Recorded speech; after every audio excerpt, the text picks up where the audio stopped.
Welcome back to the Fanspeak Network. I'm your host, Spread Asteric, joined today by Steve. And Steve, thank you for joining me because we did a show with Andrew a couple weeks ago, and now I'm hooked on weekly winners, Steve. You know why I'm so excited? For the BBM, you really got to wait till week 17 to see what happens, right? Yeah. It'll be fun. You get hot in 1 week, week 2, week 3, your team's going off. You can get money in your account that day. So I'm pretty excited about that. And I was actually thinking I think some of the flaws of the BBM is how back-weighted the whole thing is, where to me, it gives it more of like a roulette, blackjack, like table game style of deal. What are your thoughts on weekly winners, and what do you think are the pros and cons when you're comparing it to the normal BBM contest? Yeah, no, I'm actually a big fan of weekly winners. I think I did 10 or 12 last year, and had some success. Nothing like a massive, 4 or 5 figure payday, but had a number of cashes. Definitely profited on it for the season. And one of my earliest better cashes was week 2, and I needed another Saquon touchdown in that Cardinals game, and he got banged up in that game. So that kind of hurt, literally and figuratively. But it's just one of those things where you kind of have a strategy, get the great combo guys. You're really shooting for the upside guys, the guys who can get spike weeks. In BBM we can take some balanced approach. We can take some guys who are more 15-point type scorers, but those guys aren't going to do much for weekly winners on the whole. We really need to focus. But yeah, the idea that you can win any week, you're not going to be competitive every week, of course, because buys are going to come into factor, and you should take that into account. But the idea that you can just get a good combo and you have this entry for the $10, and you have 17 shots to profit on it. That's really cool. It kind of becomes like a DFS kind of contest for 17 weeks. And sure, it's basically 3% of the field cashes in a week, but not all the field is going to be competitive in a week due to buys or injuries or whatnot. So you're not competing against the whole 100% of the field every single week. So that is something to keep in mind. So that's why you kind of maximize certain weeks that you want to correlate, your quarterback and receiver, and get some good offenses, get some real high upside pieces, and really can have a nice run. And we know last year teams that if you were in on some key Dolphins, the Dolphins running backs or Tyreek, in on CeeDee Lamb and Dak, in on the 49ers, you were probably getting paid on weekly winners last year, because not only did they have 1 or 2 big weeks, they had 3, 4, 5 big weeks in some cases. And, you stack them with some other good pieces around them. That's how you're going to get paid. Yeah, and Andrew got me started on this train, and I see Andrew in the chat right now. What's up, Andrew? For those of you guys who missed it, here on the Fanspeak Network, they did a great show last night, and they went over a lot of the injuries and how we can use that information to our benefit. And one of the key things I took away from that, Steve, is not to be afraid of Juwan Johnson, who was a player that I was high on before the injury. And I was a little worried because I had drafted a lot of them. I hadn't drafted since the injury, but now I can go ahead and get back into it. All right, and I did have some more general stuff I want to talk to you about, but you made a good point, especially with the puppy going on.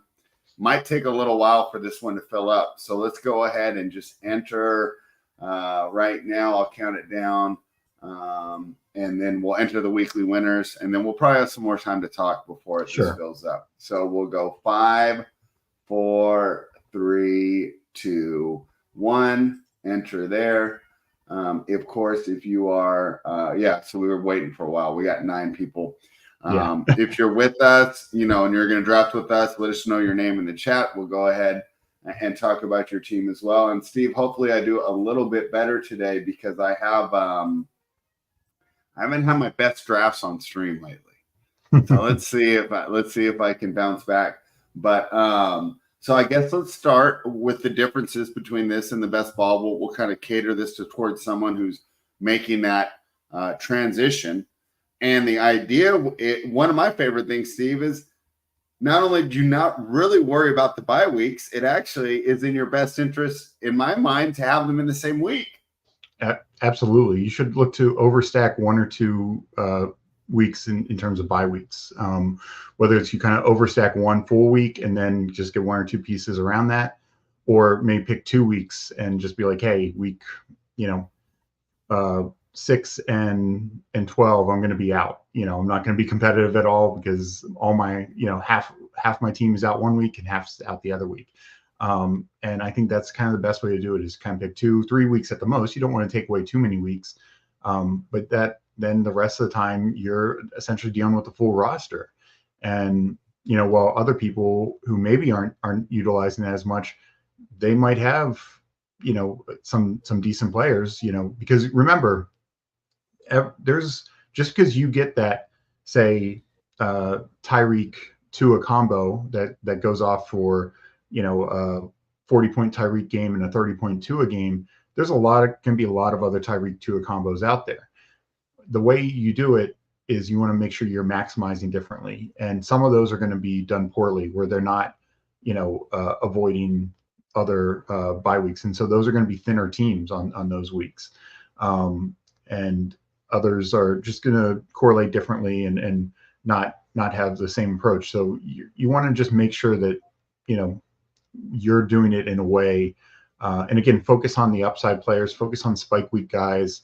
We'll get into it later, but guys like Rashid Shaheed, Gabe Davis. I mean, we'll see what he is with the Jaguars, but obviously Jaguars can be a very capable offense. But with the Bills, he was either a zero or a hero, and that's exactly what we want in weekly winners. I mean, yeah, those zeros will hurt, but it doesn't matter. But those 20, 25-point games from essentially your 4th, 5th receiver could be huge, filling in your flex or your 3rd receiver spot. So that's the type of guy we're looking for. A guy who just goes out there and gets 12, 14 points, for instance, a guy who's now on Buffalo, Curtis Samuel, probably not going to be as effective. Maybe with the Bills, he has a bit more 20-point upside, but that's not really his ball game. He's not going to be a big touchdown guy. He's not going to get 20, he's not going to get like 14 catch games. He's going to have 8 for 80. And, even if you get a touchdown, you're not really getting 20 points. You're barely cracking 20. So those are the types of guys who just don't have as much value in this format. If he has a 20-point game, you're lucky for 1. A Gabe Davis is going to have 3 or 4 in a year. Rashid Shaheed, 3 or 4 in a year. And that was last year with obviously Michael Thomas in the mix for part of the year. So, again, we need to look at the right types of guys to structure. And one of the other things, we were talking about before the show is, while you need guys to go off in a certain week, it's not just about week 17. It's about any particular week. And while some people try to focus and be like, hey, all the matchups that I have, let me really try and overcorrelate week 5 or week 6 or week 7, whatever the case is. But it's just so hard to do, because if that becomes a letdown and you've overly focused your team to get the best and perfect matchups of Team X is playing Team Y this week, and then those end up being dud games, then your entire strategy, when like I mentioned before, you use 17 shots, you're basing it all in 1 week. If that week becomes a dud, you've now limited your expected value on every other week just to focus on that 1 week that ended up being a dud for you. So that's not the way I like to do it.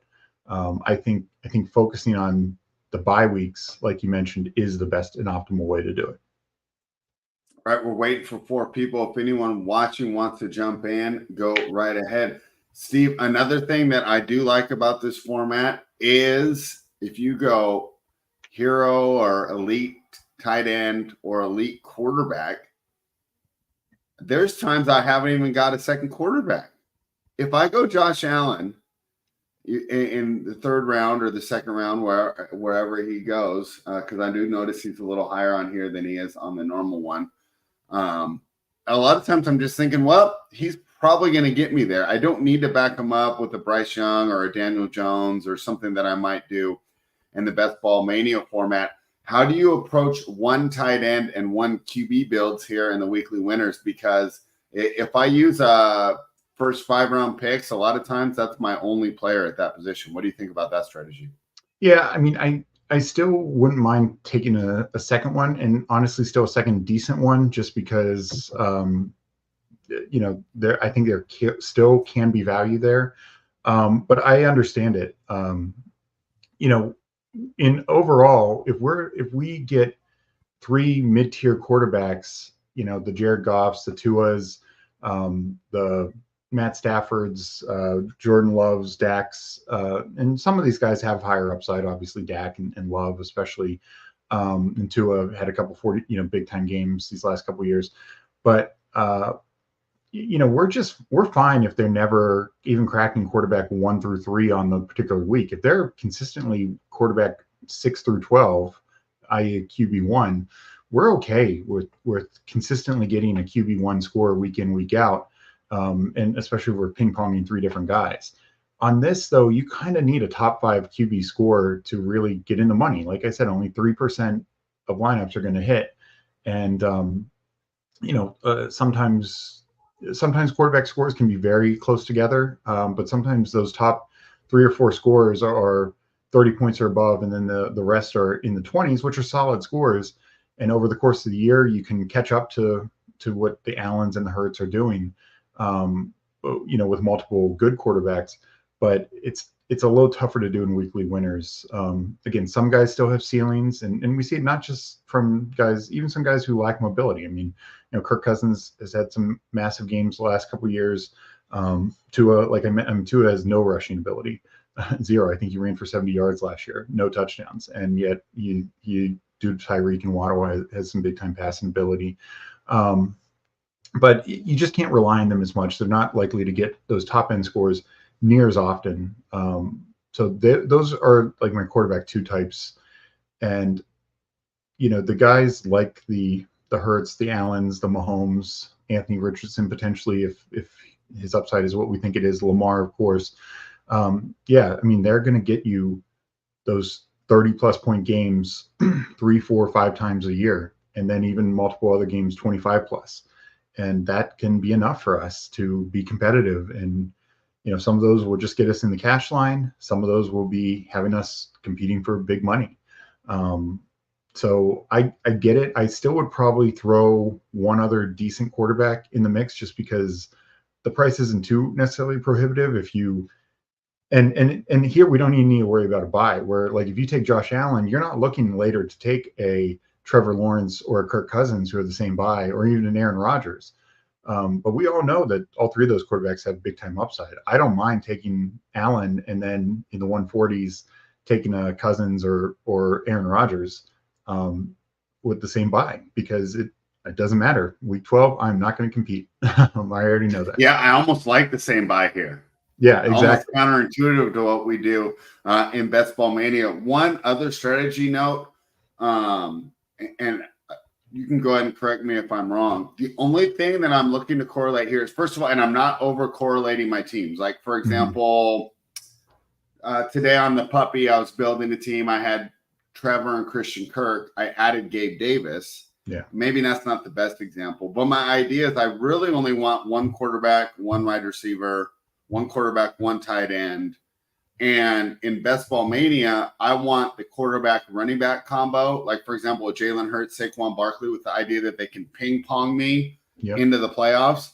Here, the quarterback running back correlation doesn't seem to help at all. So I'm only looking for quarterback, wide receiver, quarterback, tight end, and I'm not really stacking my teams with multiple players from one team. Do you agree that that's the correct strategy? Yeah, overall, I agree. I think there's a handful of teams where you can maybe grab 2 receivers and at different price points. And Jags are probably one of those exceptions. Like you said, Kirk at, like where he's going in like the 50s or whatever. And then Gabe Davis late. But yeah, I wouldn't do like Kirk and Brian Thomas, because I think that's too much equity. And it's just too expensive for Kirk and Ingram. But it's very rare. I think only a handful of teams would I do it with, and it'd be a team that's high volume passing, the two very different price points on players. Sometimes it can be different positions if that works. But again, very, very few and far between the teams where I think that makes sense. Because like you said, like in Best Ball Mania, whether it's the regular season and you just want to capture all the scoring, and so yeah, sure, 1 week it's you're like you said, Jalen Hurts is having that 30-point game. Next week you might just have a 20-point game, and Saquon has the big 30-point game, and you're fine with Jalen Hurts just having the 20-point game. But if Jalen Hurts only has a 20-point game in this format, you're probably going to finish outside the money, just because unless it's a week where quarterback scoring's down as a whole, he's probably quarterback 8, 9 on that week. And it's going to be tough for you to be in the top 3% in that case.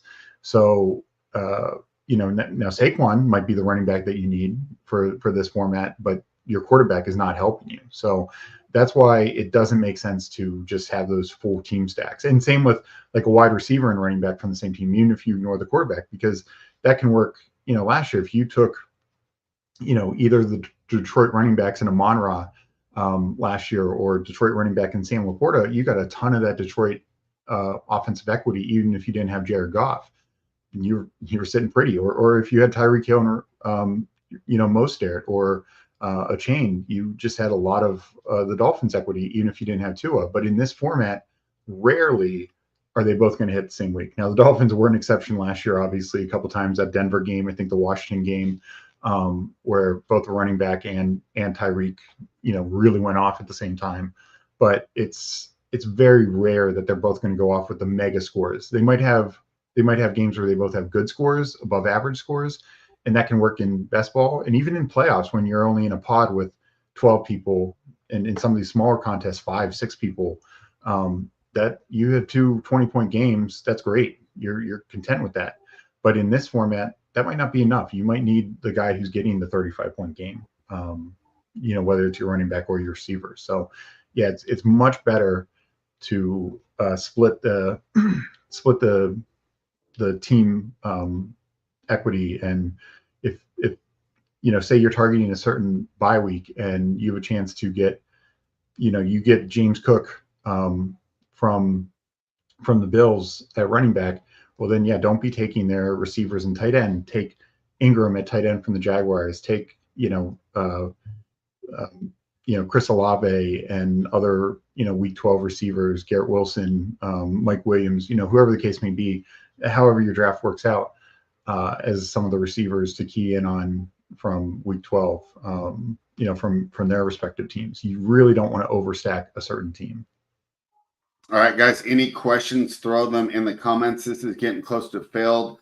Steve, are we drafting together or are you drafting your own team? No, I'm in here as well. Okay, when great. It eventually I just want to clear that up. All right, let's talk about running backs a little more. Well, one interesting that honestly that I love, and these, of course, it's fun when you do a live draft and people jump in. The fun thing about this is, when you do a regular live draft and it's a BBM, a puppy, whatever the case may be, only 2 of those people are going to make money, are going to advance to the playoffs.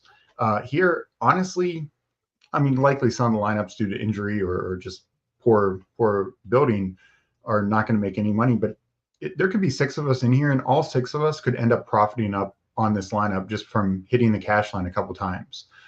Just because if you're building a Bill stack, I'm building an Eagle stack. Andrew's building a Cowboy stack.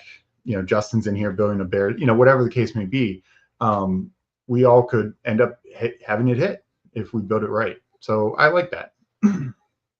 On the running back front, if people will notice, especially if you're new to this format, the ADPs are different. And I actually think this is truer to how it should be.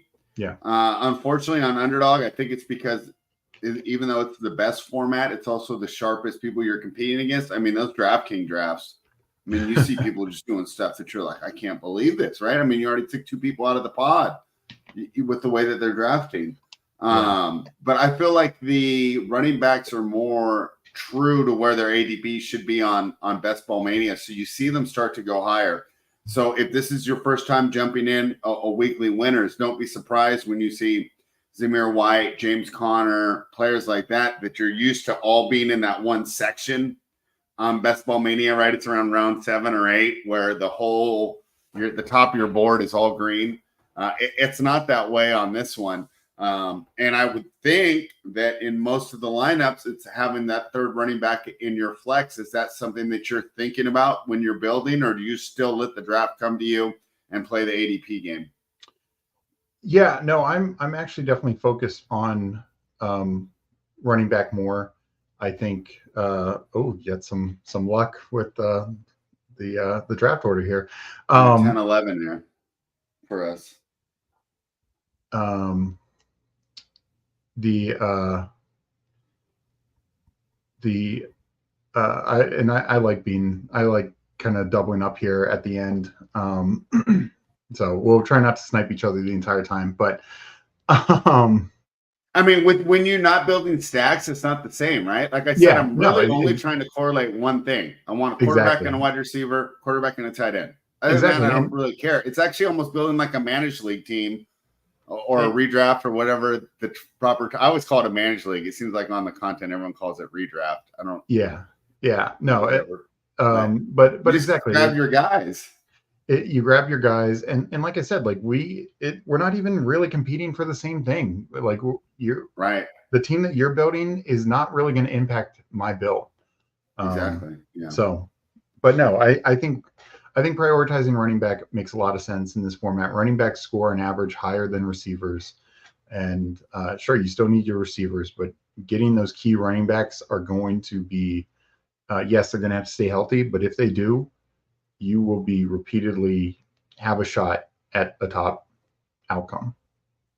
Right. And you know, it's funny in the normal BBM format, I do not like the number one pick just because I don't like waiting until 25 or whatever to get my second player.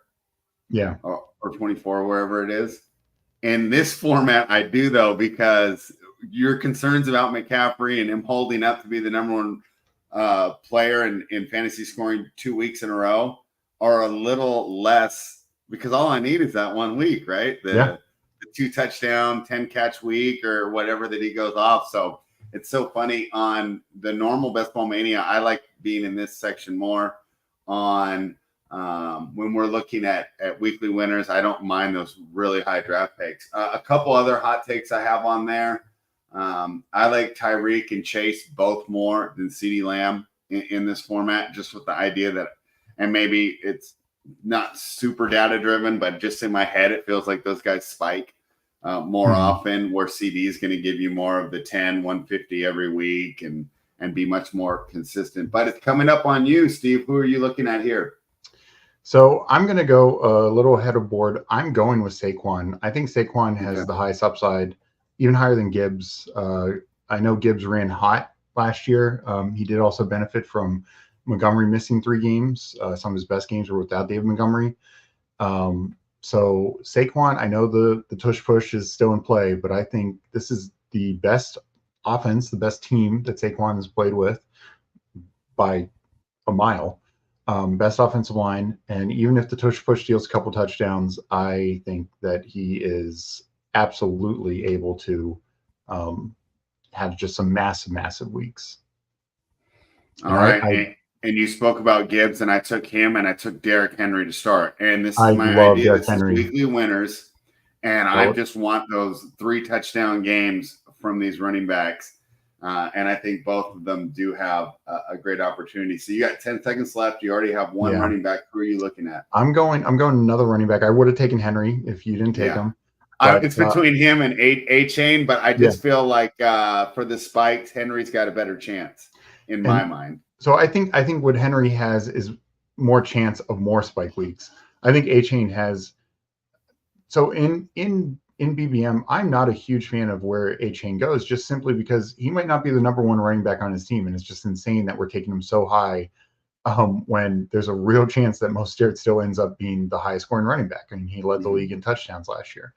I mean, A-Chain, though, we know that there can be games where he just absolutely dominates. I mean, he's so good.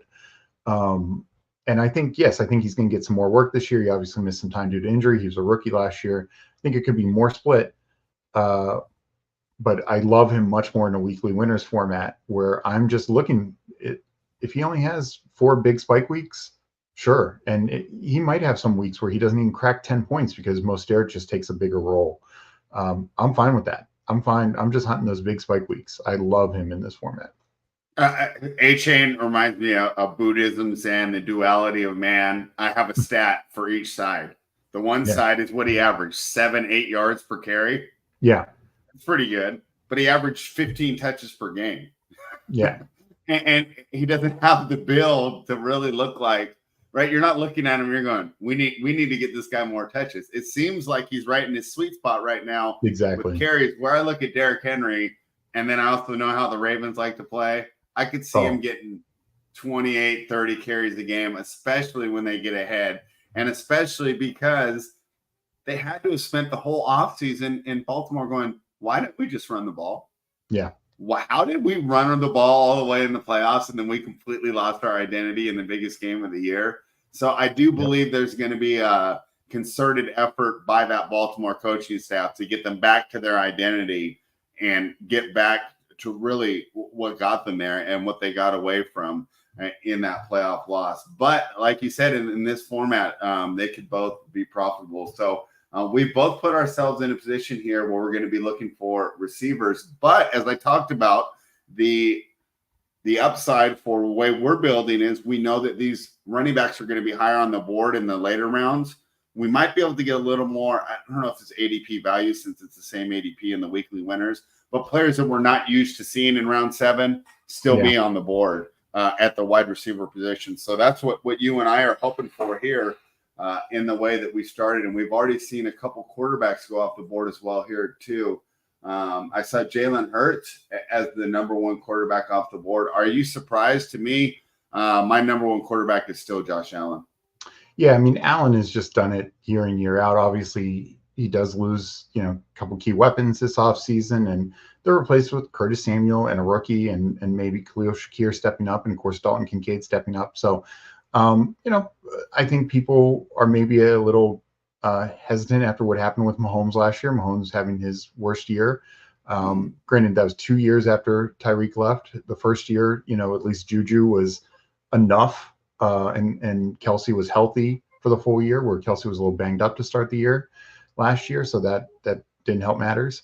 So I think maybe that was a factor, is after seeing how Mahomes kind of, without having an elite weapon, had his worst year, that maybe that's why people were a little worried about Allen. But where on the flip side, Hurts, I think, gets an upgrade in the offensive coordinator department with the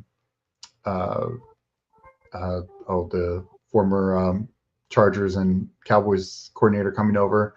Name escaping. Who is it? It's not Kellen Moore, is it? Yeah, Kellen Moore. Yep. Oh, okay. So much higher pass rate than probably they've had.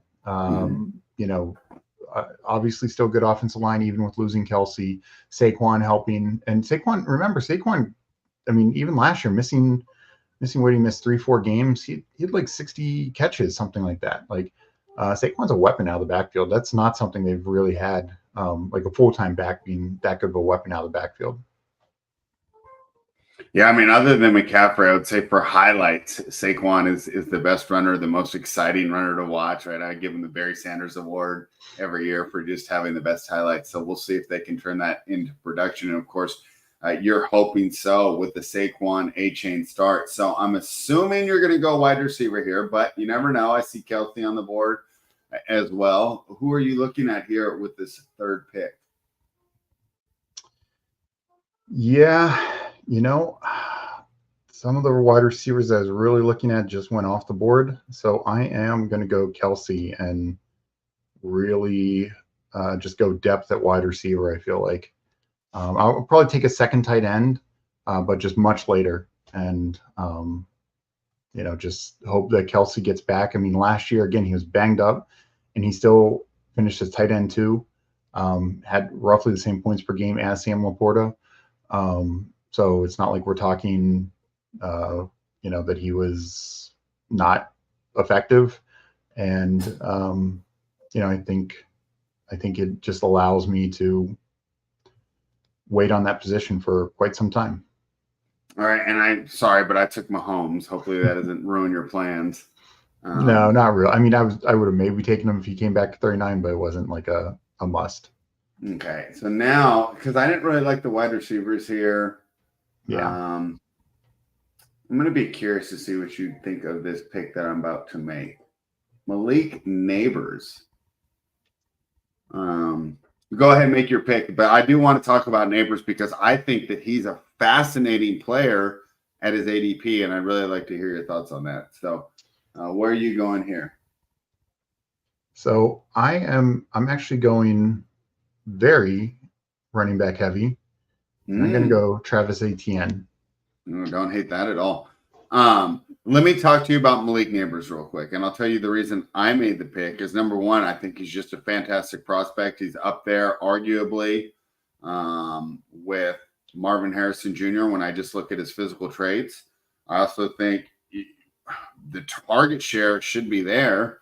But Daniel Jones was a top 10 quarterback 2 years ago, and if we're going to rewind a year to our best ball drafts, right? Brian Daboll was the newest offensive genius, so I don't think he forgot how to coach football over the last year.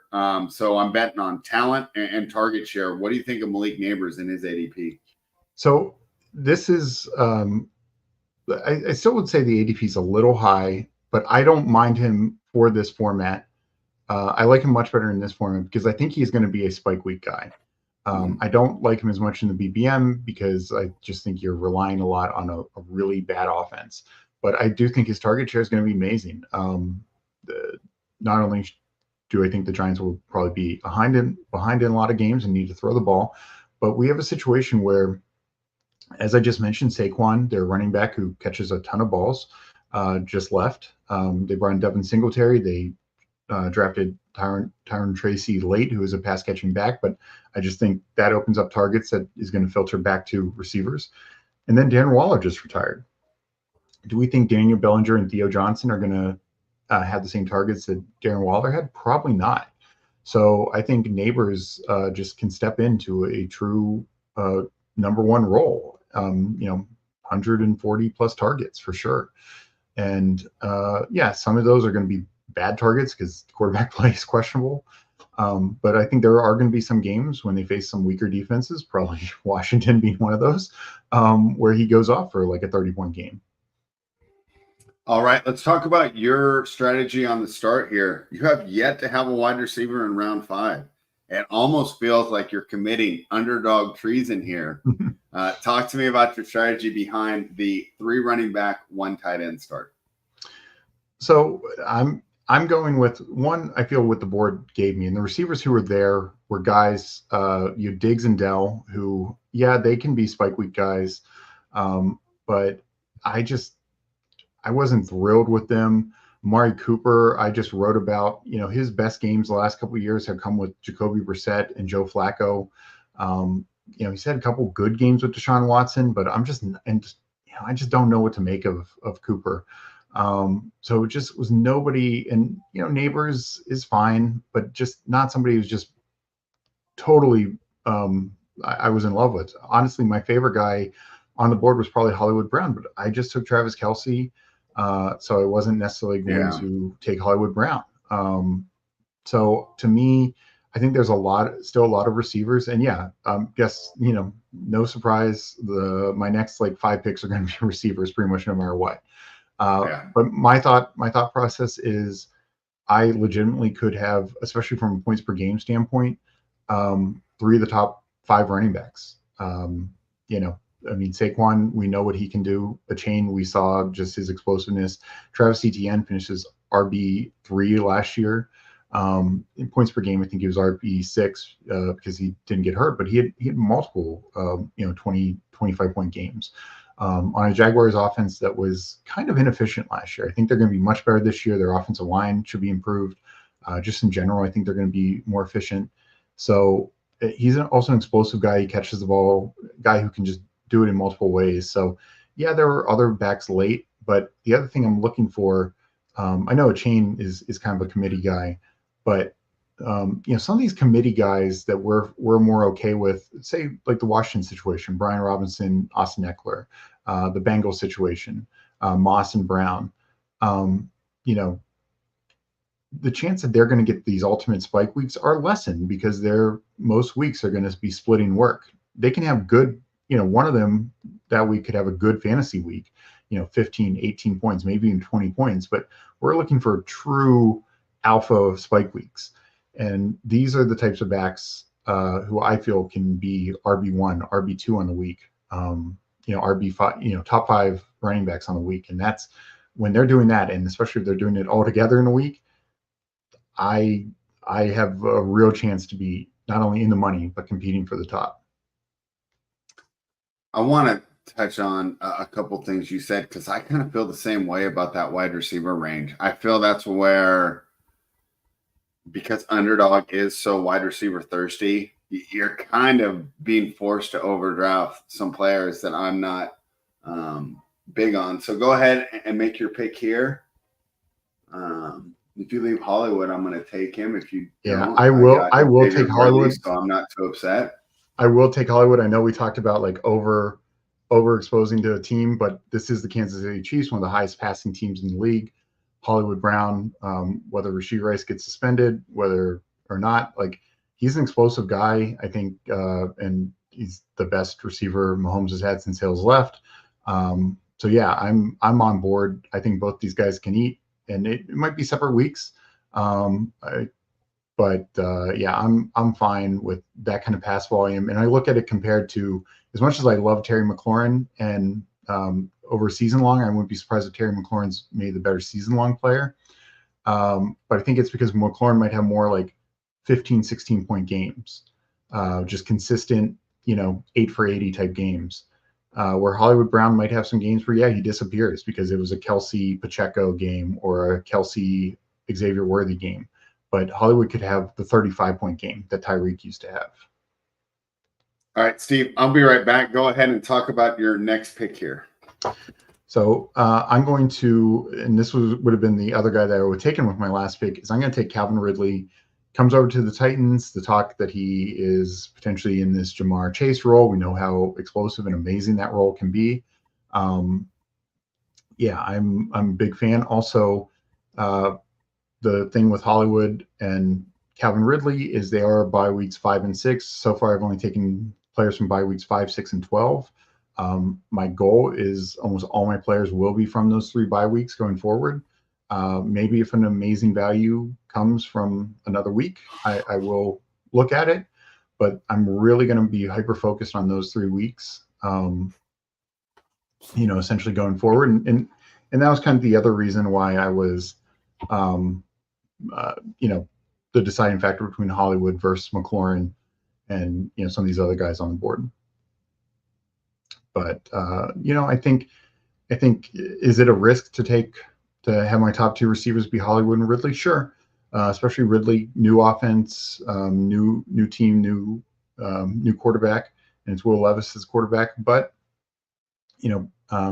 as we talked about on the Fanspeak Network, Brian Callahan, coming over from the Bengals, they want to throw the ball a lot more in Tennessee, and that should be just really good news for Ridley. And I think last year he still ended up with a good season. Could have been way better if he didn't have such a slow start.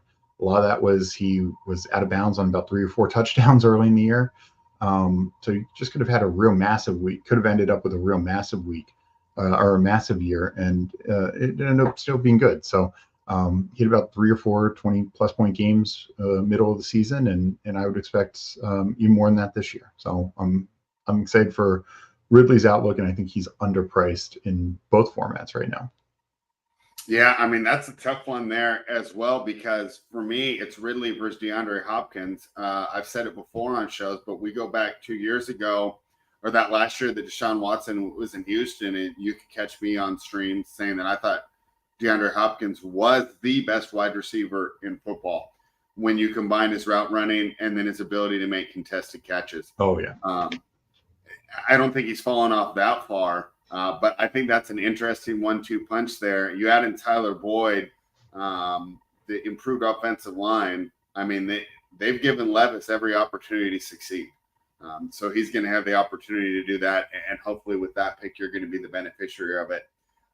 We got a little more time before your next pick. I want to continue some of my player takes, and those who've been watching Fanspeak have heard me say this before, but maybe just looking for a little confirmation from you, Steve. To me, the Houston Texans are the most overpriced team on this board. I can't believe they have their third wide receiver going above Christian Kirk and the Jaguars' number one wide receiver. That makes absolutely no sense to me. This team is priced like they're the 1999 Rams, the greatest show on turf. Their offense isn't that much better than every other offense, and their schedule is going to get harder. I know they're still in the weaker division, but now they're playing a first-place schedule. I just think that Houston's vastly overpriced, which is why I'm having problems clicking on them. And if they go up and they're the scoring leaders this year, I'm going to be having problems because I've been avoiding the Houston Texans. Talk to me a little bit about that as you get ready for your next pick. Yeah, no, honestly, I am in full agreement with you. I think the Texans, the fact that they have three receivers going so high, somebody's mispriced, and potentially all of them are. We saw something similar, not nearly as egregious last year when Seattle had, Metcalf priced roughly similar to where he is now, and then JSN was priced in the 30s, and then Lockett like in the 40s or 50s. And so still extremely high. And what it ended up being was Lockett was undervalued, JSN was vastly overvalued, and Metcalf was a little overvalued. So I'm going to go with my guy, Lad McConkey here. All right. And we talked about DeAndre Hopkins here. It's tough leaving Brian Thomas on the board, especially in this. Boy, I might just take Brian Thomas. Who do you like better of those two? I like Hopkins better as a player, but I feel like Thomas I have the safer quarterback. Yeah. No, I mean, Thomas definitely has a safer quarterback. Let's go Thomas here. We'll go Thomas. I do like DeAndre Hopkins, though. That's a tough decision. Yeah. Let's go back to what you were saying about those players being overpriced as we get ready here for our next pick. I can grab a third running back, or who do you like in this wide receiver range? I almost like JSN too, but I was going to go Deontay Johnson. What do you think of the wide receivers on the board? I think Deontay Johnson's good. I think he can clearly be the number one there. Yeah.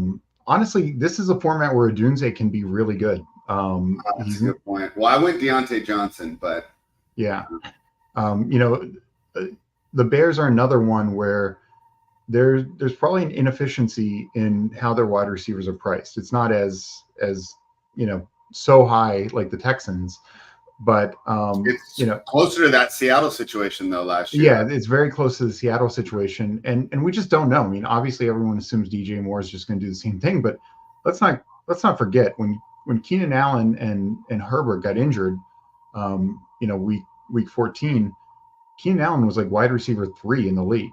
He was above everyone not named Hill and Lamb.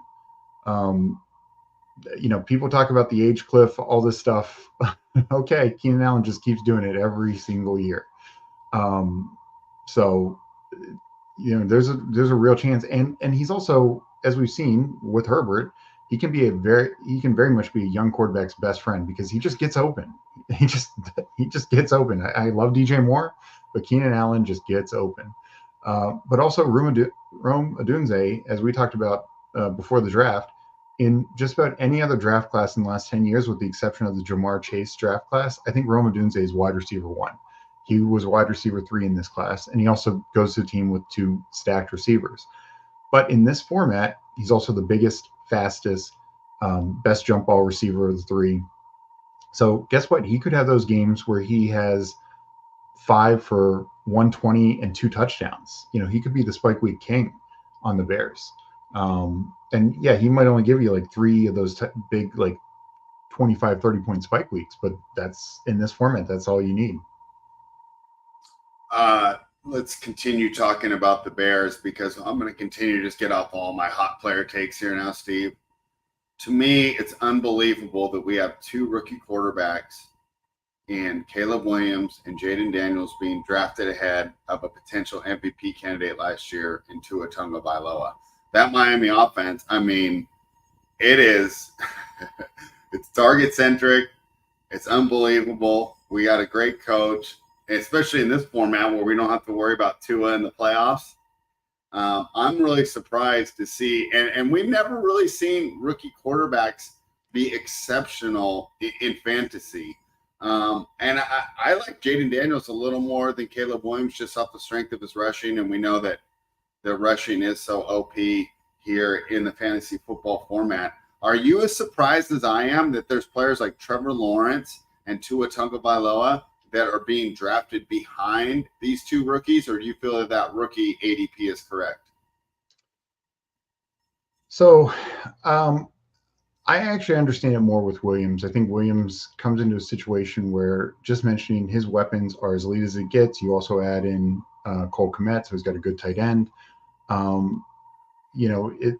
They've also improved the offensive line considerably in in Chicago over the last 2 years. So I'm much more bullish on Caleb Williams. I think Jane Daniels in this format, again, spike weeks, Jane Daniels will have that. But I don't think he's going to be a consistent guy. And when you're taking a guy that high, I think you want some consistency. If he does what Daniel Jones did as a rookie, Daniel Jones played like 12 games, but he had like 4 big spike weeks. The other 8 games, he was just simply unusable. Under like 15 fantasy points, which for a quarterback is not good. To be fair, I think Jaden Daniels has been a lot more tested through his college career than Jones was at Duke. But absolutely.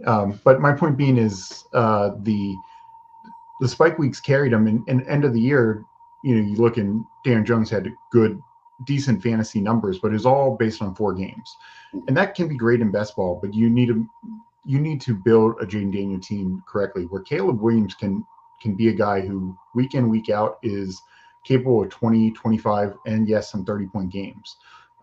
Those receivers, I mean, he should be getting 300 plus yards most weeks, 3-4 touchdowns multiple weeks. He is, if you watched him play at USC, he was ready to play. Didn't matter the defense they played, didn't matter what it was, like whether they were down by 2 scores, whatever. He kept at it, and he was out there ready to play. And I think he hits the ground running. I think Daniels is going to have a little bit tougher of a time. Let me see what I want to do here for a second. This is so funny. It goes to something that we spoke about earlier, the difference between Curtis Samuel and Rashid Shaheed. I think that for my normal best ball team, I'd rather have that safe floor of Curtis Samuel. Yeah. But like you did in this format, I believe that Shaheed's more valuable.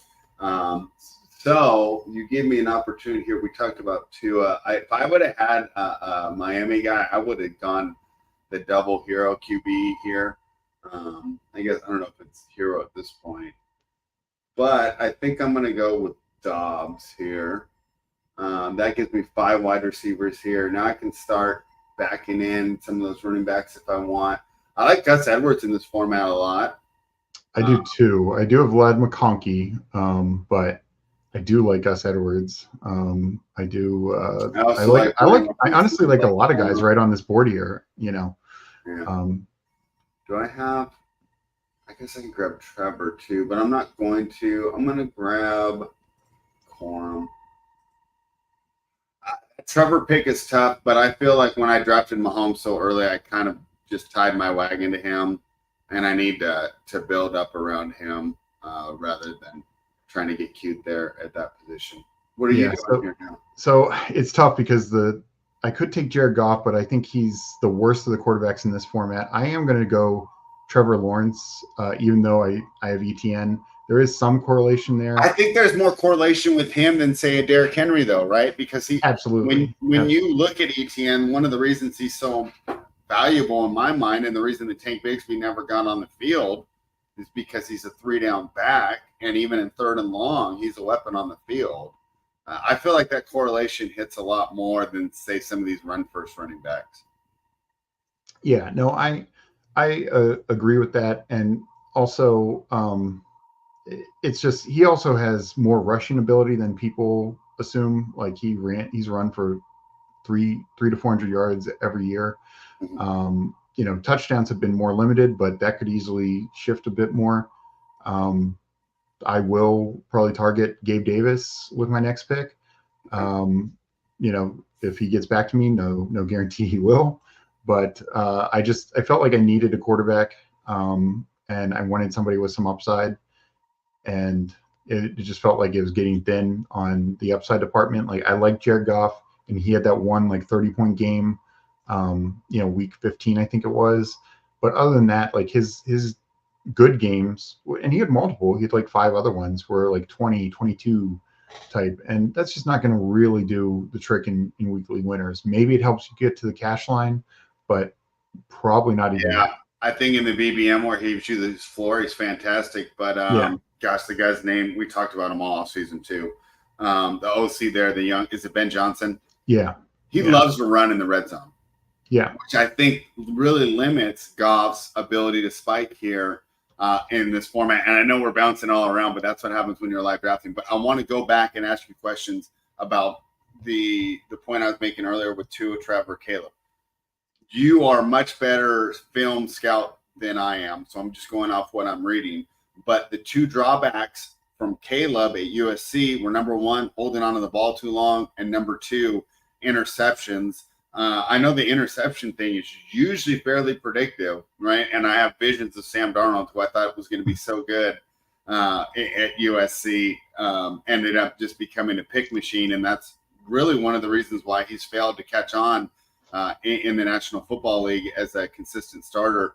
What are your concerns there with Caleb for the taking time to read the field and throwing too many interceptions?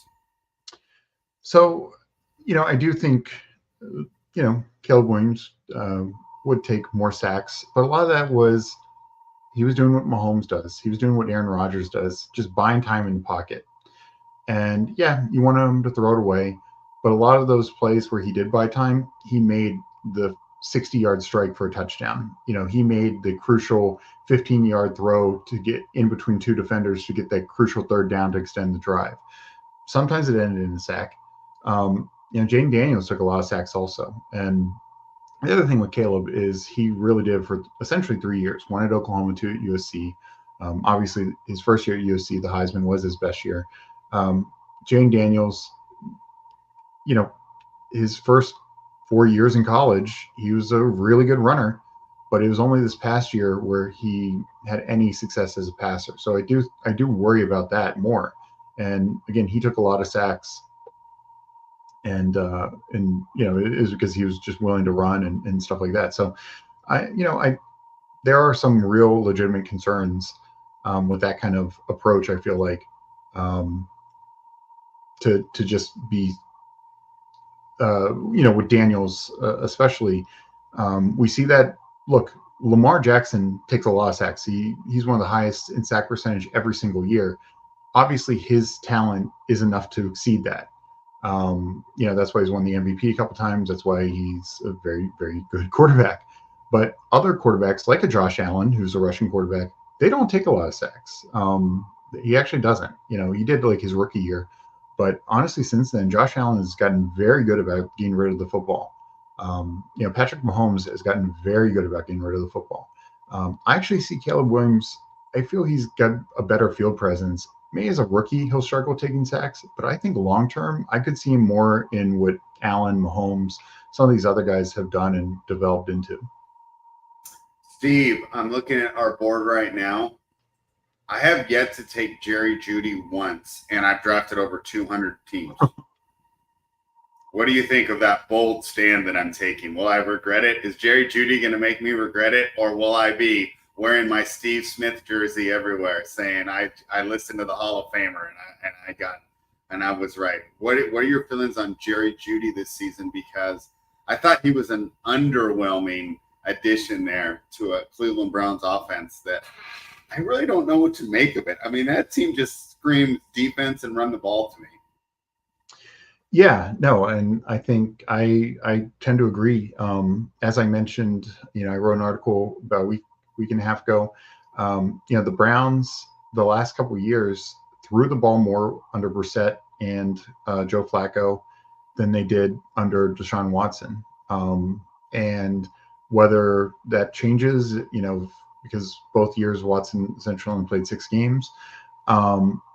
Maybe that changes if Watson can play a full year. But Watson's coming off a major shoulder injury. People forget that. And he just hasn't been good. This is not the same Deshaun Watson we saw in Houston, where he was elite. Like the production he was putting up in Houston was elite, elite across the board. His numbers are very, very average. And it's not like he doesn't have weapons. He has Amari Cooper. He has David Njoku. He has Elijah Moore last year. Adding Jerry Jeudy is a little bit of a boost, but I don't think he's going to be a massive fantasy guy. I mean, I'm sure he'll have some usable weeks, but I just feel in the area that he's going, there's a lot of guys like below him or above him that I'd just rather have. I'm with you. I think I maybe have him one time, and it was just because kind of the guys around him are kind of in a lot of like guys that we kind of like, right? I mean, you talked about it. We like Gabe Davis. We like Dontavian Wicks.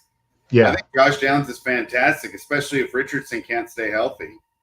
I mean, I think the Flacco would turn down to a PPR monster here.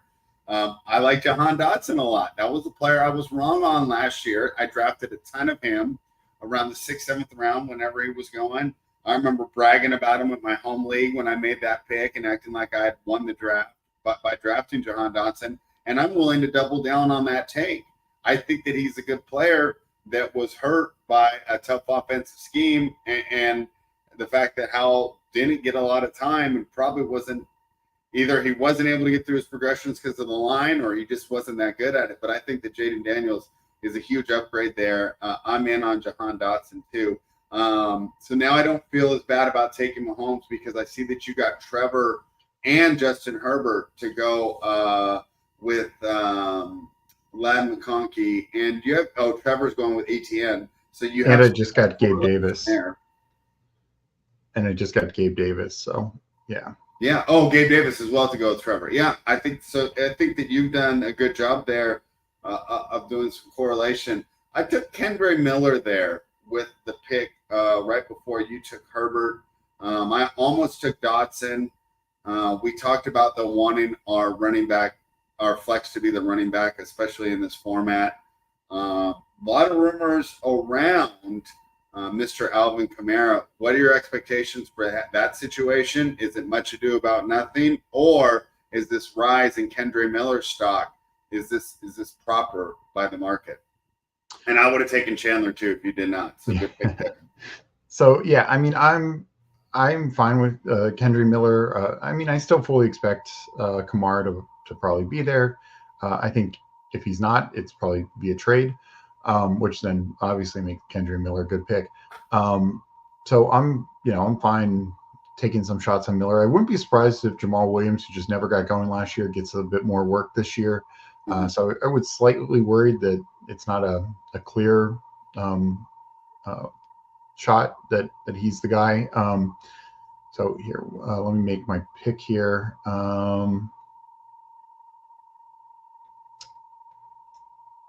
I am going to go Rico Dowd. Went with the second running back. Well, I fully expect Zeke to be the featured back there.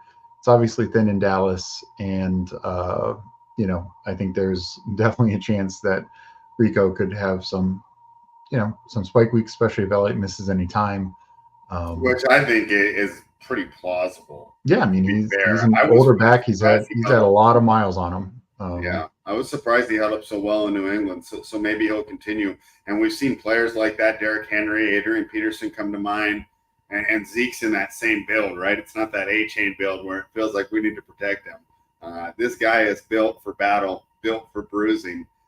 So maybe he gets it done. But I agree with you on Dowdle, and I think it's going to be a Pollard situation where Dallas fans and Dallas bettors, because I can see myself betting on that team a lot, as ugly as that sounds, Steve, we're going to be clamoring for Dowdle the same way we were clamoring for Tony Pollard the last couple seasons before Zeke left. So I like that pick you got there. Let's look at your team construction overall, because I really and it's cool when I actually lean into what we say pre-show, but I've really leaned into the hero tight end hero quarterback build. So I took George Kittle, the ultimate weekly winners player to me, right? Because this guy screams Spike and Mahomes, and I've yet to draft another tight end. So all I'm trying to do is I'm just hoping that those were good picks, and I'm filling in the team around him. With getting Jaleel McLaughlin there, I'm at 5 running backs. I'm done with running back now. I'm not going to grab any more, most likely, unless there's just some screaming value like Elijah Mitchell with the very last pick or something. And I'm just going to go wide receiver, maybe some quarterback, maybe some tight end. One of the reasons I do like that Malik Neighbors pick is I do like Daniel Jones is a late round pick, especially in this format, highlighting what you had spoke about earlier with Daniel Jones, even in his successful top 10 season, was buoyed by 4 strong performances and 12 average performances to go ahead and get him there. So as with the spike week potential, I don't mind Daniel Jones is someone I'm targeting late in the draft. How do you feel about your team construction here with you being at 2, 5, 6, 1? Fairly similar to me here. Yeah. So, I obviously started really different with 3 running backs and tight end in the first 4 rounds. But then I waited. I didn't take my next running back until 154 and 159. And, I just hammered receivers and then got a couple quarterbacks with them. I feel I got 2 upside quarterbacks in Lawrence and Herbert. I might take a third quarterback, even though it's not the most optimal. I wouldn't mind having a third guy. It depends on how this board falls. I'm only going to take one other tight end, and still probably will wait a round or 2 for that. I'm in no rush because Kelsey's going to be my guy. And I really like it because to me these are the spike week receivers. I mean, I think Hollywood, Ridley, McConkey could all end up being the number 1s on their team. But Jameson Williams, he's not going to be the number 1. It's going to be Amon-Ra. But as we saw him last year, when he was still competing with, coming back from the suspension and he missed his rookie year, essentially, he played a little at the end, but he missed his rookie year, essentially coming back from the horrific knee injury he suffered in the national championship game. So, this is kind of his first full year. He is absolutely a spike week guy, potential. And he, we saw last year where he had some games where only like 3 catches, but a touchdown. Instead of getting only 3 or 4 targets, if he starts getting 8 targets and is a third target option behind, Monroe and Laporta, he really could hit. Same with Shaheed. We talked about him earlier. No Mike Thomas on this team. Gabe Davis goes from Buffalo to Jacksonville, also tying with Lawrence. Jacksonville, yes, it's crowded, but he's been a spike week darling, and I'm hoping that continues. So I really like how this shapes up with 3 guys who I think have absolute spike week potential in Brown, Ridley, and McConkey, but should be volume guys as well. And then 3 very much spike week guys behind them. I'll probably take 2 more receivers to at least have 8, and depending on how my quarterback situation goes. But yeah, I really am happy with how it turned out, considering I waited on the position. And I think you did a great job as well because you have your 3. We're assuming McConkey gets that number 1 spot, but we got our 3 solid floors here. Hollywood, so to speak, but for the most part, Ridley, I think it's going to have a solid floor every week. I think we can pencil him from between 8 to 12 targets every week. And McConkey, if he ends up being the number 1. And then you grab like the 3 spike week potential. And I know the kids like to say, understand the assignment, but I would say for you, understand the format. Yeah. Because if this is a normal BBM team, right, we're doing the grades at the end, I'd say, I'm not sure about your receivers. But in this format where it doesn't, if you're not in that 3%, it doesn't matter where you finished, right? Yeah. It doesn't matter. So I think you did a great job here. I talked about Elijah Mitchell. Boy, that's tough to pass up here. I'm just going to take Danny Jones right now. Just because I don't really love any of the players on the board. If I needed running backs, I do. Braylon Allen, I think, is a good pick, especially because we don't know that Brees will stay healthy the whole time. Of course, we hope that he does. But if he does not, you just got an absolute – he could be – they talk about league winners. He could be there as well. Elijah Mitchell, if I didn't already have 5 running backs and start with 2 running backs that I expect to be in my lineup every week if this team is successful, or every week that I'm contending, I would consider him there as well. Now, I don't know what to do. I probably want a tight end. Oh, you know what? I should grab Wandale if he's on the board, just because I grabbed Danny Dimes. I'll grab Wandale. All right. Talk to me about your team overall after this pick. Give me a second. I'm curious to see because this is a range I struggle with. I go Mims here every time, but I'm worried I'm making a mistake. Yeah, I'm just not as sold on Mims. I'm going to go.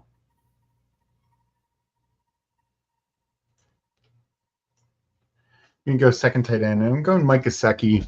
There was a couple of different options, and I know this is probably high for him, but I like Gesicki being an athletic tight end, and I think he could be a spike week guy. And again, focusing on these 3 weeks, 5, 6, and 12, with the exception of Rico Dowd, all my picks have come from those 3 weeks. And there were a couple other options that I had queued up from those weeks, but Gesicki, I don't have any Cincy exposure. So if there's a game, where Cincy goes off, maybe I get lucky. And Jaguars, Chargers, Philly, Miami, some of my other teams were more highly exposed go off. But since he goes off, maybe I'm lucky, and Gesicki's getting a good chunk also. And the thing to keep in mind, while tight end has not been highly prioritized in Cincinnati, they've been reliant on 3 wide receivers, Tyler Boyd being the third. I mentioned before, the last 3 years, Tyler Boyd has been a top 50 wide receiver. Even last year, with all of Burrow's struggles, he still ended up a top 50 wide receiver. Well, guess what? Tyler Boyd's gone, and while they have Burton and some of these other guys there, they might rely on the tight end a little bit more, something they haven't had to do in these past couple of years. And Gesicki has that athletic profile, and that they can do some things. I mean, he's never going to block for them. That's not his game at all. But he could be a matchup guy that is, good luck if you're trying to keep a safety over top to guard against Chase and Higgins and stuff like that. Good luck trying to guard, Mike Gesicki. So, yeah, I think he could be a nice little weapon for him and have a few spike weeks. So, he's not my favorite guy overall, and I probably could have waited at least one round for him. But I just decided, let's get it done here. The other guys I'm looking at receiver, I figured I could wait on. I considered Odell, who just went off the board, but I think he's a clear third wide receiver, and I'm okay not passing on Odell. Is I guess what I'm saying. At this point, it's just hashtag get your guys. I don't think ADP matters. I'm fine not reaching unless I see something that I feel is egregious. I want to talk to you because I think this is a fun part of the draft. When we're looking at these guys that are all just flyers, who are players in this range that you're targeting? I'll tell you who I've been taking. I have not been taking Zay Jones, and you can go ahead and tell me if I'm right or wrong about that. I've been taking some Walker. I love Jalen McMillan with 2 older wide receivers there in Tampa, because at this point, for these players to make an impact, there's going to have to be an injury. And I know it sucks thinking that, but that's the way that we're looking at here. Tolbert was someone I was high on, and I got completely off that train. I stopped drafting him. Javon Baker, I think, is a great pick in this range. I think there's a chance he could be the best wide receiver there. We'll see. I'm a big fan of Pope because, of course, Pac-12 guy, RIP. And DJ Chark's another one that I draft a lot as well. Slayton and Hyde, I only take if I have Jones. Who do you like in this range, and who do you think has the best potential to break out? So I'm still very much in the Tolbert mix. I think Gallup is gone. They drafted a guy very late this year. They don't have much else in the mix in Dallas. And yes, he's going to be no more than number 3 on that team. But this is a team that throws at one of the highest rates. Dak threw the most touchdowns last year. Sure, they went primarily to CD, Cooks, and Ferguson last year, but it could be a little bit more spread out this year. Like that, he could throw the exact same number of touchdowns, and a couple more could trickle down to the third wide receiver. And last year, kind of this third wide receiver, because Gallup wasn't doing it. Tolbert, got some work. Turpin got some work in the role. Where but Turpin is kind of a return man. Like he's, I don't think he's threatening this role. Tolbert has the skill set to really be this guy. So I like him. I like Walker, especially in this best ball or weekly winners format. Um, Baker, I agree with. The New England situation is just so wide open. He could go from being wide receiver 1 to wide receiver 5. We just don't know. Right. Um, Pop but Douglas is another one I can't get a handle on either. I've heard great arguments for and against Pop Douglas. yeah, I'm not as high on him, especially in the weekly winners, because I think he's a little better in regular best ball formats. Because yeah, he'll probably have some kind of like a poor man's Curtis Samuel, like we talked about before, like 8 for 80 games. Well, that's 12 points. If he's not getting in the end zone, that he'll score for you, but that's not helping you in weekly winners. But I'm just going to take my favorite guy here, and that is Darius Slayton. Ooh, all right. Let me hear that, because I don't know if I've heard a lot of Darius Slayton propaganda yet. So Darius Slayton, it's amazing to me. He was a fifth, sixth round pick when the Giants drafted him a few years ago, and basically every year since the Giants have used a third round pick or higher. Last year, Jalen Hyatt, Wan'Dale Robinson before that, Kadarius Toney before that. And every year, Darius Slayton outplays that guy. I'm sure Malik Neighbors will break that streak. Neighbors will actually outplay him. But I just feel like, Slayton just gives. Well, let me make my last pick here. Yeah, we'll go over our teams.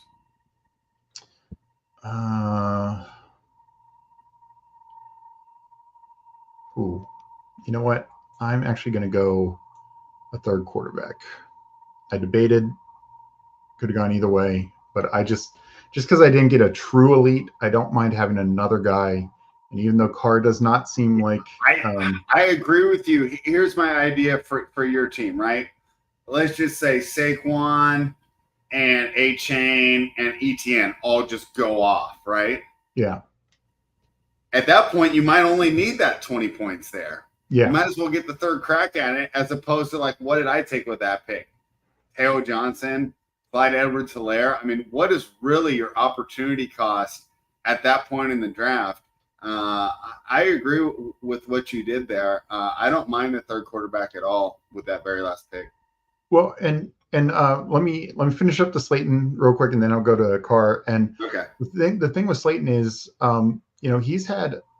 was injured, kind of banged up one year, but other than that, he's had like 3-4 years of 700 plus yards, 50 plus catches, all with working with just terrible quarterback play. I mean, just some of the horrendous quarterback play in the league.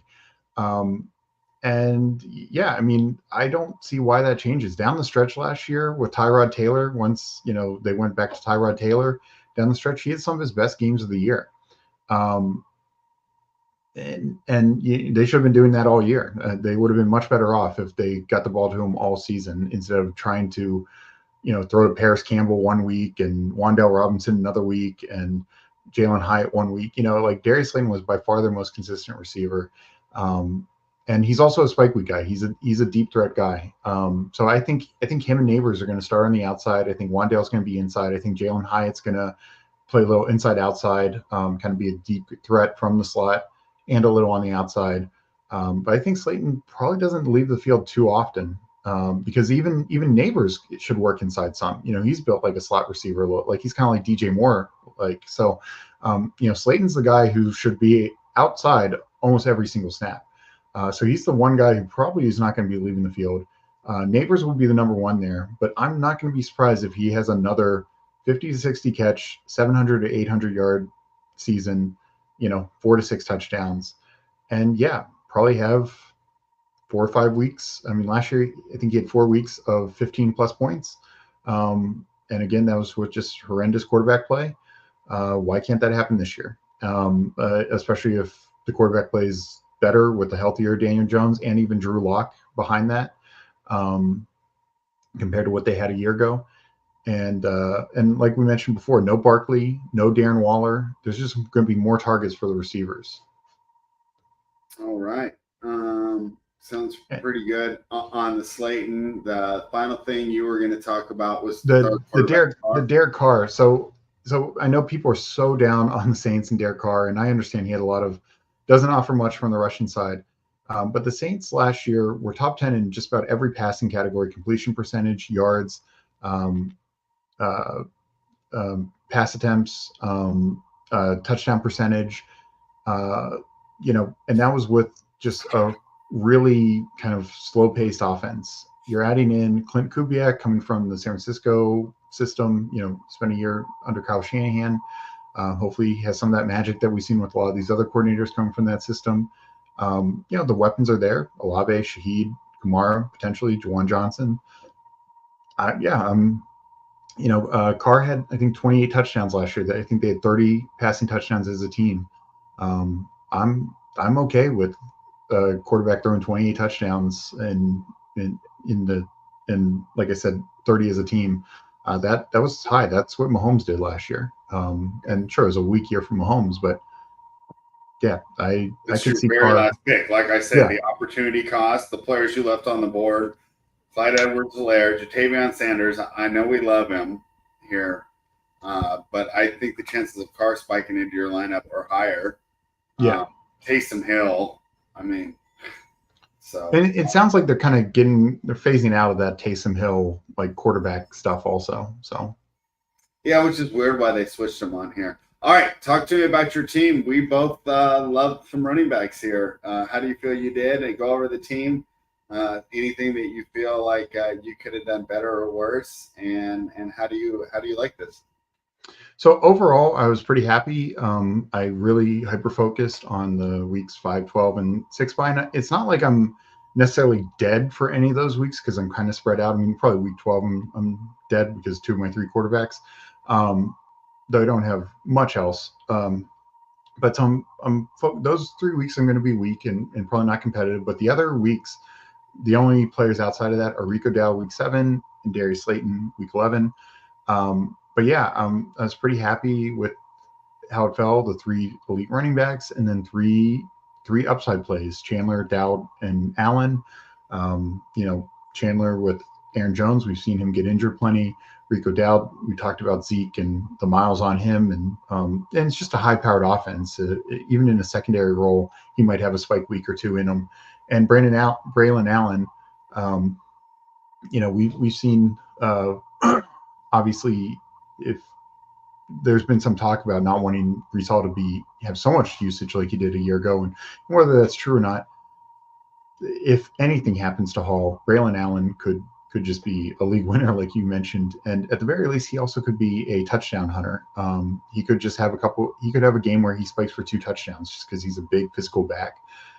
So I like that balance. I'm not highly expecting much from those last 3, but I think they give me some outs to really balance out those top elites. And then my receivers, I considered maybe going with an 8th receiver there at the end, but I really liked the way it turned out with Hollywood, Ridley, McConkey, Jameson Williams, Shaheed, Gabe Davis, and Slayton. Those last 4 are all spike week guys. I don't expect any of them to be the number 1 on their team. Davis will probably be the number 3, but I think the first 3 can absolutely be number 1s on their team.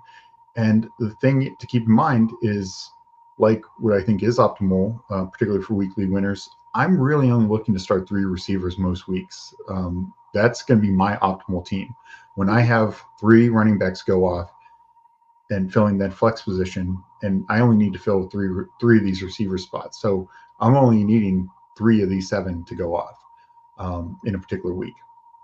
And then finally, I'm going back to the Travis Kelce well. I know people, again, knock him because of the quote-unquote down year, even though he's tight end 2 on the year.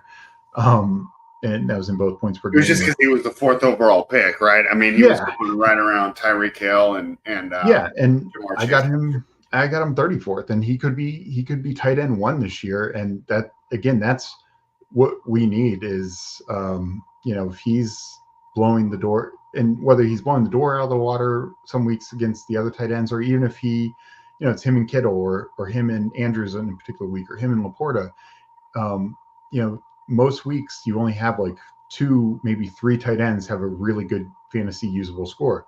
well, guess who is typically going to be at the top there? It's typically going to be Travis Kelce. So I feel good about that. And it's the same reason you took Kittle. When he spikes, he spikes. Same with Kelce. So, you get that right spike week with some of these other guys. And yeah, I didn't love taking Hollywood Brown with him, but I think it can be okay enough just because the Chiefs are one of those teams that throw enough that it can still be worth it. And then Gesicki was just another potential spike week, top tier offense, a situation where maybe the loss of Tyler Boyd, they're just throwing the ball more to the tight end than they have in recent years. All right, yeah, and I reached for both my first two picks. I took Gibbs and Henry, but we talked about how we think that running back is undervalued in this format, and so we were backing up what we said, right? Our actions matched our words there. I feel bad about. I wasn't really thinking when I quote unquote sniped Mahomes from you, but I think it turned out okay. But we talked about it before. I really think that this offense bounces back this year. Yeah, and I know they went to that defense-oriented team, but you still have arguably the best player in football, in my mind, the best quarterback in football. So why would I not take him at pick 35, especially in this format where I can eat a couple of low-scoring games against the Raiders? I can eat a couple of those deals because all I need is that huge game in Miami or maybe against the Raiders in Las Vegas and not in Kansas City in December where he goes off and we're doing well. Malik Neighbors, that was a tough pick, but I told you I'm not happy with all the players in that same range. So what was my opportunity cost there? Stephon Diggs, we talked about. I believe he's overpriced. Great player, overpriced. He could beat me, and that's fine. But I still think that that's a crowded wide receiver room and an offense that's being treated like how I almost feel like the Kansas City offense should be treated. Devontae Smith, it was a number 2 over a number 1. And I also wonder how much with Saquon being there, this team reverts to being more of a run-first, traditional 80s style offense that I grew up with and maybe dialing back on the pass attempts a little bit more. Zay Flowers, hey, he had a great season when Mark Andrews was out. Yeah. When Mark Andrews was in, he's not justifying this draft position. So I almost feel like it's a parlay when you take Zay Flowers in this range because you also need Mark Andrews to be hurt again. In my mind, if you just filter the games where Andrews is in, Flowers' target share is not high enough to justify where he's going. Tank Dell, we went over this. Amari Cooper, I mean, you only get 8 possible games with him because he's terrible on the road. And I think he's another one being overdrafted. And George Pickens could end up being excellent, but have I really ever seen from him that he can be a 12, 15 Cooper Kupp style guy, or is he just a guy that doesn't get separation and gives me the best highlights, right, for NFL Tonight or whatever the show is that comes on after the games, right? I mean, he's going to give me the best highlights, but I don't know. I mean, I don't think I get extra points for being on ESPN. So Pickens, that's why I really had to go with Neighbors there. Kind of a little long-winded reason, but we're here to get some player takes as well as some general strategy. Xavier Worthy, I think the him versus Hollywood debate is fun, right, Steve? And we won't relitigate it right now, and I'll just give you the basics. The idea is Hollywood's a veteran that knows how to get open and should have that instant chemistry. The argument for Worthy is that he's Tyreek Hill 2.0, fastest guy we've ever seen, and that he's going to take the Tyreek Hill role. And we'll see how that one turns out. We talked about Kittle. Brian Thomas, this was a tough pick. Right? Because who was I looking at there? Hopkins, usually him and Hopkins. Yeah, between him and Hopkins. Hopkins went off the board. I think we were talking about that when I was making the Kittle selection. But Brian Thomas, if I'm going to go ahead and tell you why I did take him, is he's slotted for that Calvin Ridley role. And we saw how many targets Calvin Ridley got last year. And as high as I am on Christian Kirk, would you be surprised if by week 9 we're saying Brian Thomas is by far the most talented wide receiver on that field? No, not at all. You talked about it earlier just because of the depth up top. Brian Thomas, a guy that probably would be wide receiver 2, wide receiver 3 in most drafts right now. Comes in as, I think he was the 5th wide receiver off the board this year. So maybe some value there. Deontay Johnson, I'm just target hunting. That offense could be terrible. I could regret it. Romeo Dubes. We talked about your guys being spike weeks. I feel like I got a spike week guy there as well, right? I mean, just to say about Deontay Johnson, I mean, Adam Thielen last year had multiple spike weeks, Yeah. and that was Bryce Young's rookie year. He should be better, and Deontay Johnson's obviously a better receiver than Adam Thielen. Yeah. So, So I like that one. Dontavian Wicks, everybody's darling. If you've consumed any content, you've already heard the 1,000 reasons people love him. And then I kind of made a bet here because we talked about wanting to get our third running back in there. So probably week 1, week 2, I'm not going to be able to get there. But between Blake Corum, Kendra Miller, and Jaleel McLaughlin, I'm taking a shot at those number 2 guys that could end up the number 1, whether it be through, you're more of a scout. I've read that Blake Corum has better college tape than Kyron Williams did. And is I think that's unquestionable. I mean, Kyron Williams came in looking kind of like a special teamer, third down back, but it wasn't third down back because he was like an elite pass catcher. He's a good pass catcher, but it was because he could actually block, and most rookie running backs can't block. So he was just like a smart running back. So yeah, I mean, Corum's the complete back for sure, but I think Kyron Williams has proven it in the NFL, and that's going to go a long way also. And Daniel Jones is the pick that I make where I really like this format because I'm not counting on him week after week, right? Oh, no. I just need a couple of good weeks from him, and that pick will pay off. And that's why I went with a little bit of correlation with Teo Johnson there at the end. So overall, Steve, sorry for taking Mahomes there. But other than that, man, I think that we both have some good teams, and you talked about it at the top. Not just 2 of us coming out of this pod. We could all end up making some money here. Final thoughts on weekly winners? Yeah, and actually, because we're both have some like Chiefs correlation, there can be a week, and we both have a little Detroit correlation. There could be a week where we're both actually profiting just because it's the same team's going on. Yeah, Kelsey and Mahomes, right? I mean, you get 3 touchdowns from Kelsey. I threw those 3. Yeah, so no, for sure. And that's what I like about this format. I think it's a very interesting format. And yeah, I think there's also advantages out there because not everyone I feel drafts the most optimal, like you mentioned, like the Zay Flowers, and sure, it's correlated with Lamar, and he might have a couple decent spike weeks, but it's just like you said, with where he's going, if Andrews is healthy, it's hard to imagine that he pays off that price tag. Right. So anyways, a lot of fun here. I know we'll be back to Friends of Best Ball next week, but Meg was busy this week. So we dived in, right? We took the hot tag. We jumped in. We got the action done. And I appreciate everyone for hanging out with us. If you're watching this on delay, guys, please hit the thumbs up. Subscribe to the channel as the content train keeps rolling. Of course, Sibling Showdown, where Steve and Meg discuss the changes in ADP during the week. Justin and Andrew have fantastic banter, so tune in for the comedy alone. But they're bringing the information and the player takes as well. They usually start their show with a strategy session style deal, whether it be second string running backs that we should be targeting.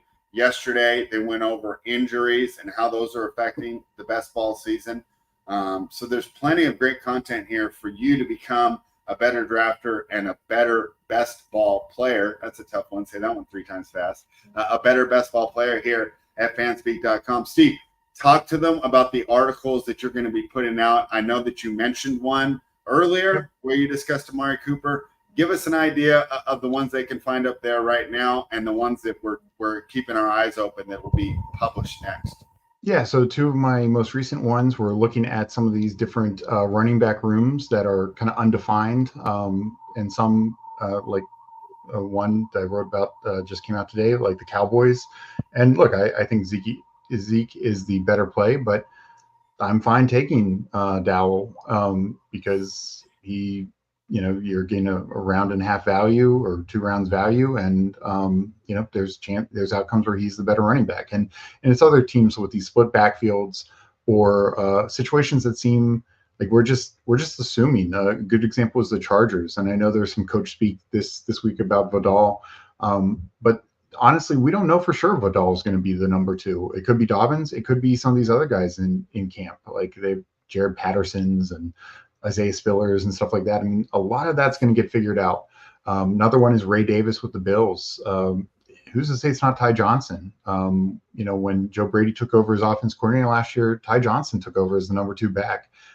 He averaged about 6 carries and 3 targets a game after that. And that included going into the playoffs. So it's, we're just making assumptions right now, and look, that can pay off, or it could come back and bite you, especially if you overly hype somebody and overly take somebody that we don't have certainty on right now. So J.K. Dobbins is the guy that could upset the apple cart. To me, absolutely. Of all the guys there in the past pick 150, they could just end up dominating. I mean, our only concern with that guy is health. The problem is it's a concern the size of the Grand Canyon.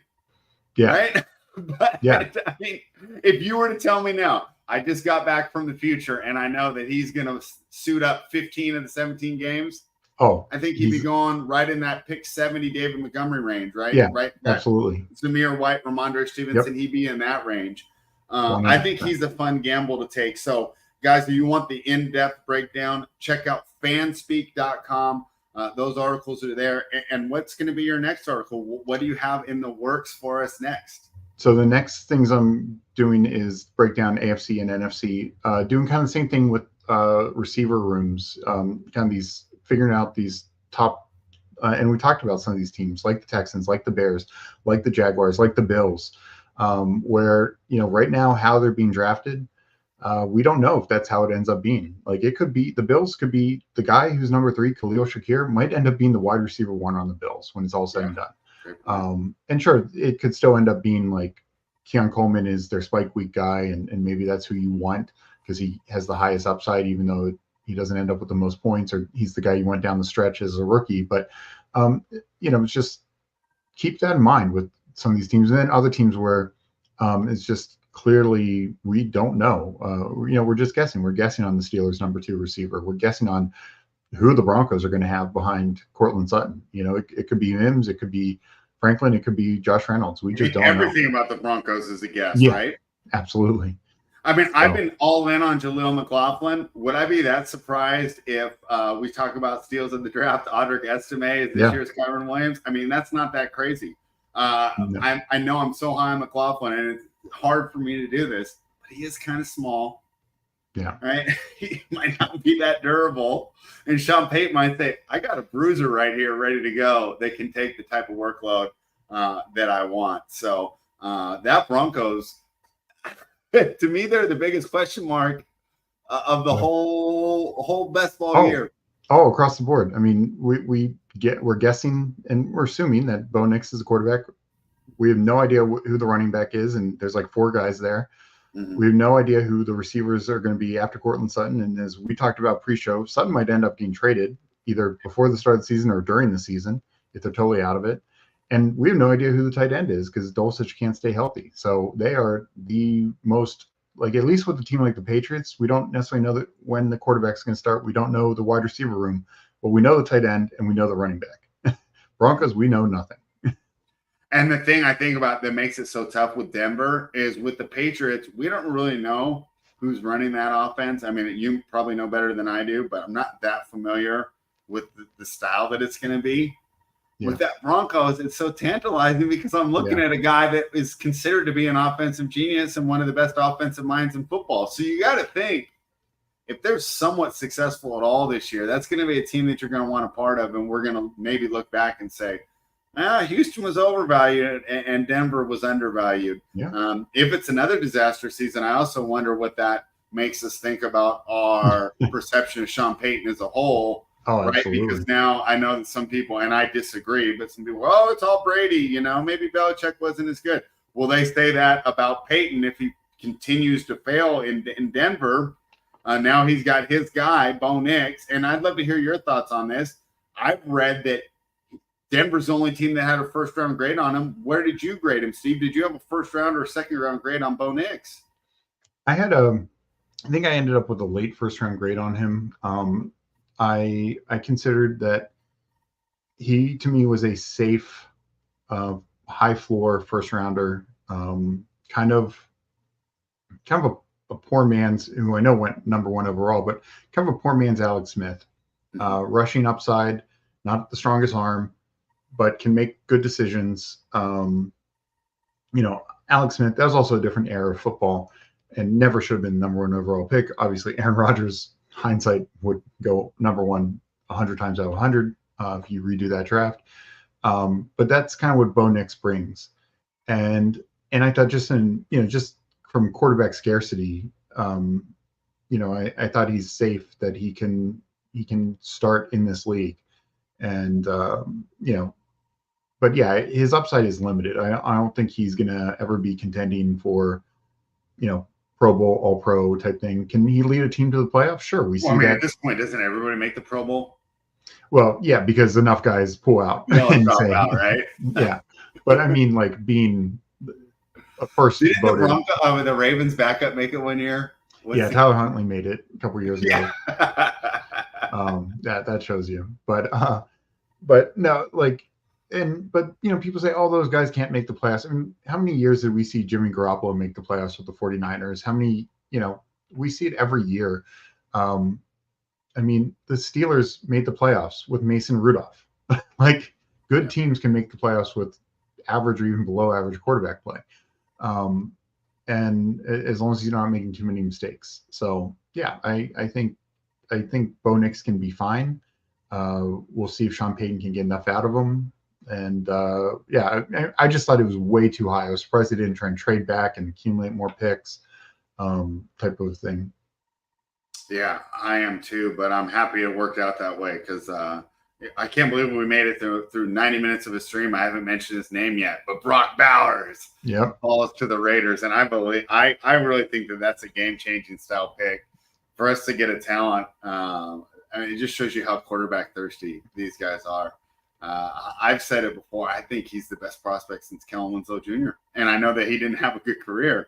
But I'm just watching this college tape, and I'm going, this guy is a stud. Oh, yeah. Yeah, so, we'll see how it turns out. I know that the fantasy upside seems to be limited because we don't even know who the quarterback is there. And most likely the quarterback is going to end up finishing between 20th and 30th in the league, whoever gets that starting job. Yeah. But he might be the type of guy that can make an average quarterback look real good. So that's what I'm hoping for as a Raiders fan. Steve, final thoughts? No, I had a lot of fun doing this. I think it's a fun format. Definitely change your strategy a little bit, but you don't have to get too crazy. Just know where the points come from in best ball, in half point PPR, and how to build your team. Don't overstack. Don't worry necessarily about certain matchups. And I think it was a lot of fun, and I enjoyed doing it. I'm sure we'll do some more. All right, thanks, Steve. We'll be back soon. Fanspeak.com.